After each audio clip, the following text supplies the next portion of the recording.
Hadapi fenomena Mbah Sambu di Pak Alawi kan ini gimana, Gus? Kalau dari apa yang saya dipesan oleh kakek saya gitu ya, jadi begitu juga saya cocokkan pesan itu dengan yang di Babat Carita Lasem bahwa Maulana Sambu bin Pangeran Benawa bin Sultan Hadiwijaya bin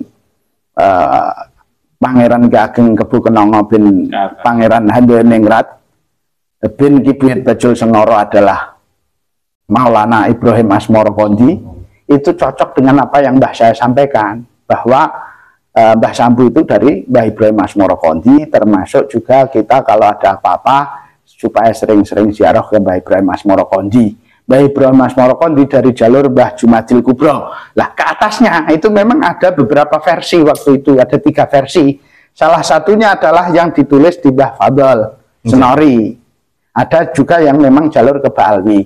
Lah menurut saya yang mana yang betul itu nggak begitu perlu kita persoalkan, karena yang penting itu adalah tadi kita ingat nenek moyang kita melakukan hal-hal yang baik, itu yang kita uri-uri, yang kita hidup-hidupkan. Masalahnya kenapa? Karena makamnya nggak di sini. Kalau yang makamnya di sini kita tahu, kita yakin itu betul. Tapi kalau yang di sana ya urusan sana. Cuman yang menjadi persoalan kalau lewat Bani Baalwi itu vakemnya sampai 5,5 abad sendiri, Gus. Ini kalau Mbah Ibrahim Asmoro Kondi, saya sendiri hakul yakin bahwa menurut saya bukan dari Yaman, tapi dari Samarkandi itu Uzbekistan. Karena waktu itu terkait dengan cerita bahwa beberapa kelenteng itu mempunyai tulisan manuskrip, Wali Songo itu terkait dengan jalur Cempa. Cempa waktu itu dari Yunan yang memang gubernurnya itu Islam. Waktu zaman dinasti Yuan itu kan Islam. Sehingga beberapa penggede itu dari Cina itu jalurnya dari sana yang menjurus ke Samarkand, ya Samarkand sana jalurnya. Jadi Yaman itu kayaknya belakangan, versi Yaman itu belakangan. Jadi yang saya pahami begitu. Tapi tadi untuk benar itu kan hanya Allah yang maha benar. Tapi kalau kita sih dari cita rasa, buktinya kok kita diajarinya ya doa akasah, nurun nubuah, terus manakib, berjanjiannya ya itu apa namanya, ya asrokolan itu, bukan kayak sekarang itu. Dan kita juga nggak pakai tradisi tari zafin loh, Gus. Kita tidak mengubah tari-tari Jawa, bahkan tarinya itu kan masih tari Jawa, tari perang itu kan apa, jaranan itu kan, itu kan tari perang itu. Jadi tari Pramiro Batang. Iya itu. Kan anak cucu itu biasanya tidak lepas dari nilai-nilai leluhurnya, Gus. Ya, tarian memang, kita kan bukan tari zafin, kayaknya nggak mungkin dari hadropat. Terus ada beberapa hal yang memang ya bagaimana ya, kita itu amaliyah itu kan cocok-cocokan. Jadi saya pernah ditanya juga sama temen, apakah itu kiai, apakah itu Habib, pernah ngomong sambil guyon sama saya, Gus, menurut sampean korekot sing paling jos atau wali sing paling jos itu Habib apa kiai sopo? Tidak ada yang paling jos, saya bilang gitu. Semuanya itu jos. Tapi mana kita dikasih guru yang dikirnya itu menjadikan hati kita tentram, nyaman, itulah yang jos untukmu cocokannya. Kalau yang lain cocokannya torekotnya itu, ya itu memang sudah jos untuk dia begitu. Tidak berarti ini paling jos.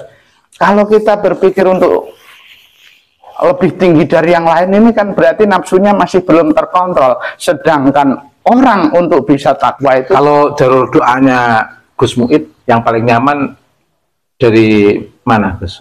Dari Syabdul Qadir Jilani atau dari mana? Saya sih dari Syabdul Qadir Jilani, hampir setiap Jumat saya pasti manakib. Oh gitu ya? Kalau zaman kakek saya malah hampir tiap hari. Hampir tiap hari itu bahkan lebih dari 3. Karena hampir semua. Tapi di Tulian juga ada pondok Al-Hasani loh. Al-Hasani itu kan Pak D. Oh gitu ya, Pak D. Berarti ada nuansa Al-Hasani betul kan? Dari Hasan Tobla. Saya itu non sewu ya pernah wasilah, ikut-ikutan, tapi udah lama ya, sekitar 25 tahun yang lalu. Karena suatu kejadian, jadi dari silsilah yang saya dapat itu saya fatihai semua, tapi kok nggak ada cita rasa.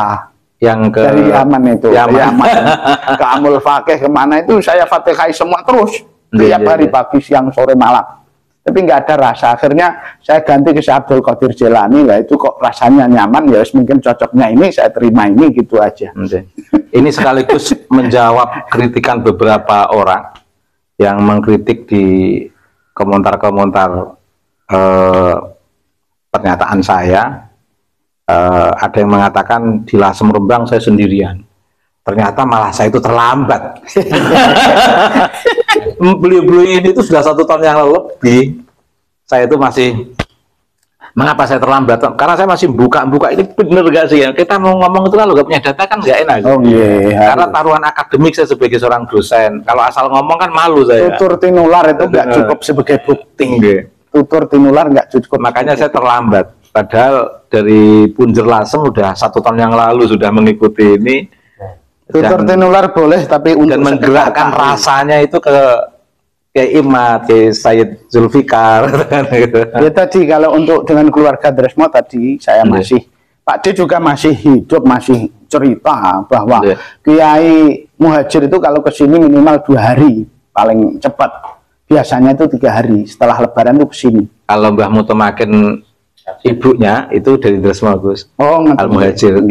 Said Ali Asghar gitu. Said Ali Akbar. Itu gitu. Memang betul. Jadi kalau keluarga Dresmo nuwun sewu diintimidasi oleh orang-orang sekarang, itu bagian dari keluarga kita yang punya sejarah kedekatan, ya kita harus bela. Dalam arti bukan untuk apa-apa, tapi bahwa itu dia nggak klaim-klaim palsu, ada riwayat bahwa Anda nggak setuju nggak masalah. Tapi itu ada sejarahnya, bukan kok dia ngarang ngawur, butuh diaku-aku Said, bukan. Apa pentingnya? Kita juga tahu. Tahu, yang punjer-punjernya grup Wali Songo itu tahu dari zaman ke zaman. Kibarnya siapa, kibarnya zaman itu siapa itu tahu.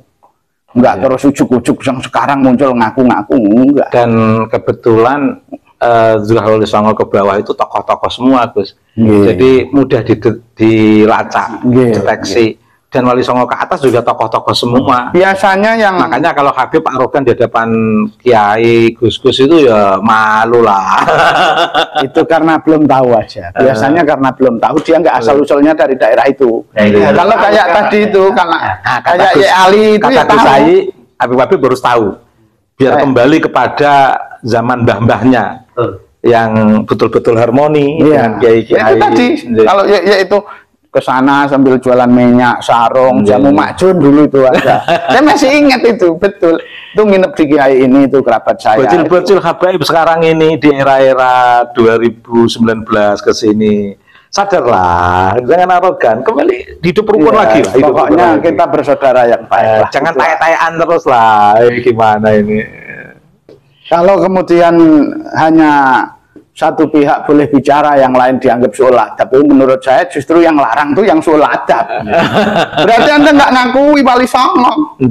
Sama-sama kok. Anak turunannya nggak boleh bicara untuk bela diri, kan nggak benar. Subhanallah. Mosok kalau sampean misah 2 orang berkelahi, sampean pegangin yang satunya yang mukulin terus. Kalau misah Anda di tengah. Kita ini jangan ribut sesama saudara. Itu aja.